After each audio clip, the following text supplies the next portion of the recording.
welcome to Dr. Michelle's Wild Warrior podcast. Thank you so much for joining me today.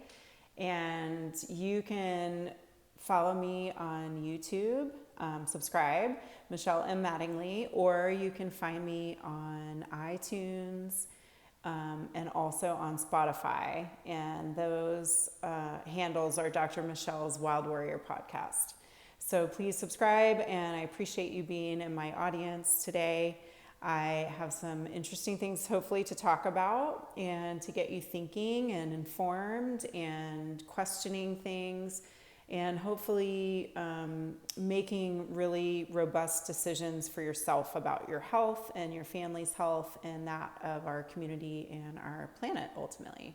So thank you again for joining me today. It's an honor to have you in my audience, and I always welcome your feedback and your commentary. And if you have suggestions of topics you want me to cover, please feel free to reach out. So I want to start today by telling you a little bit of a story that will segue into some of the topics I want to cover in my podcast today. So when I was in naturopathic school, which I did the dual degree program, so 4 years of naturopathic medicine study, and then 2 years, well, they were combined into 6 years essentially of my master's in science of Oriental medicine. And so it was a 6-year program. And so in my 4th year of school, I was ready to have a child. And so it actually was a pretty supportive environment at NUNM. And a lot of people were doing it. So I went ahead and decided that would be a good thing to add into my life. And it was, of course. She's a wonderful child, my oldest.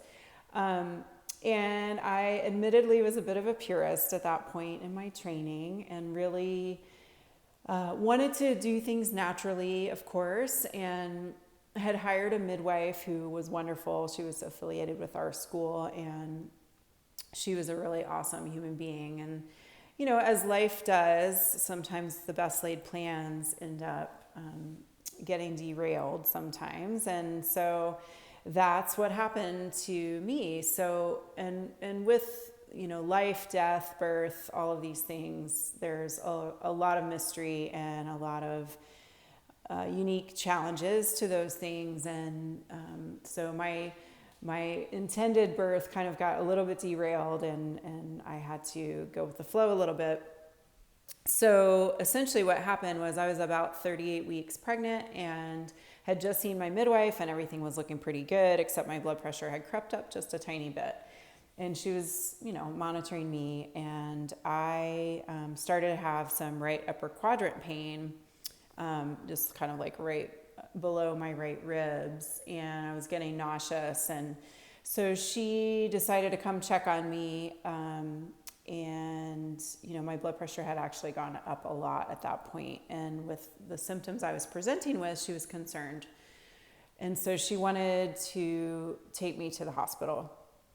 And I was like, wait, I'm supposed to have my baby shower today. I have a new shirt.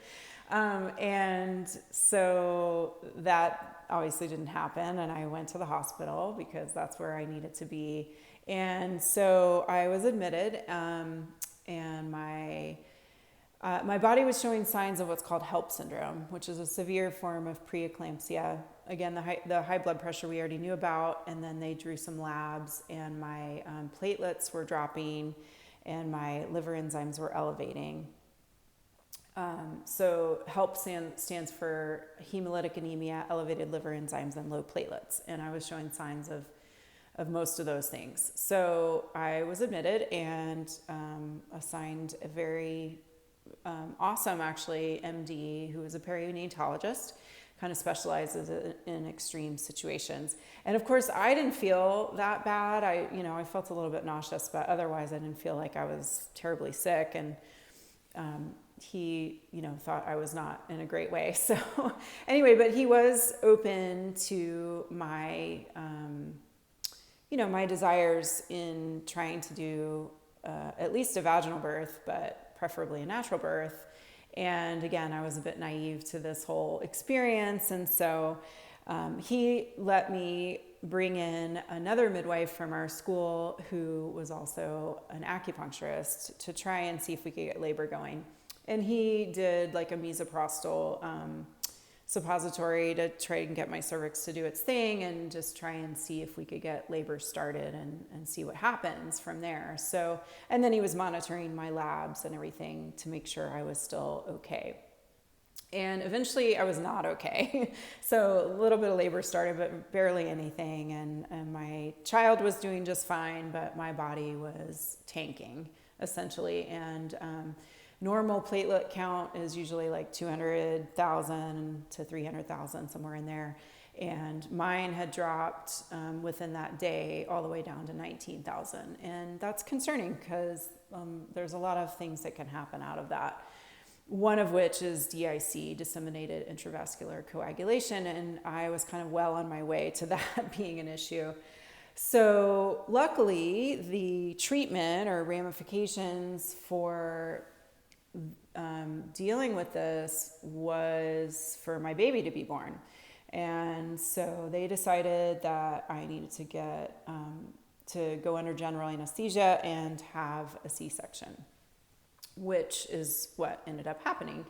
And she was healthy and vibrant, and I, after having never really had any medications in my life, and then being sedated and under general, and then on a morphine drip when I woke up, it was kind of intense. But once I came to, she was doing fine, and my body was going to start to recover too. So luckily, that experience helped me really appreciate the benefits of Western medicine, of course, and because they literally saved my life. And then also, I just, really was grateful for the fact that there was an answer to this problem that I was facing, this health condition.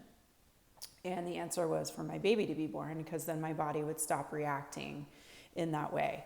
So the reason I bring this up is because there was a physician, and I talked about this a little bit in my last podcast, but there was a physician in Florida who received one of the injections for COVID-19. And he ended up having a similar, it was called ITP, but a similar kind of health event where his platelets tanked, and actually his went all the way down to zero over time, which is really almost impossible, and was in his case, to come and recover from. So there was another physician who reviewed his case who really did feel like the vaccine had caused this reaction for his body. Whether it was to the PEG, the lipid nanoparticles that surround the mRNA, or what, I don't know. But basically, he did not have recourse like I did. And they tried a lot of things. He was seen by a lot of different physicians, and the best care, because he was an MD himself and was connected. But and he was really trying to do the right thing by receiving this injection. So unfortunately, he passed away because he ended up having a hemorrhagic stroke because he couldn't clot, and that's what our platelets help us do. So my point in that is, I have been asked by a lot of people like what my opinion is about these two therapies, and I am very concerned. And one of my concerns stems from the fact that once you take this injection, you cannot remove that from your system. I mean, I had the option with my pregnancy story to, there was recourse. Like I said, me having my child was the answer to that problem. And my platelets were able to kind of recover after a little bit of time and intervention, obviously. But so I'm really concerned because I think that we don't have long-term studies. There's no way we could at this point, because it's only been a year since the COVID pandemic really hit us. And many of these, the trial data was kind of fast-tracked, and actually the Moderna and Pfizer trials are still technically in effect. One was supposed to end in 2022 and the other in 2023. And also the placebo controls in those studies are being offered the injections, also. So we won't have those comparative placebo, patients to compare, the people who've been vaccinated and those who did not receive it. So those are some concerning issues, in my opinion. And one of the other subjects that I think is worth speaking about is what's called pathogenic priming, or antibody-dependent enhancement, or ADE. And these are easily researched. They have some historical research on them, specifically around coronavirus vaccine attempts before. And this is what's called a messenger RNA genetic therapy. Essentially, it's not technically the same as a regular vaccine where we have attenuated or live or inactivated virus that's stimulating the immune response. In this case, the messenger RNA is taken into our cells, and it is coated with what's called a lipid nanoparticle, or PEG.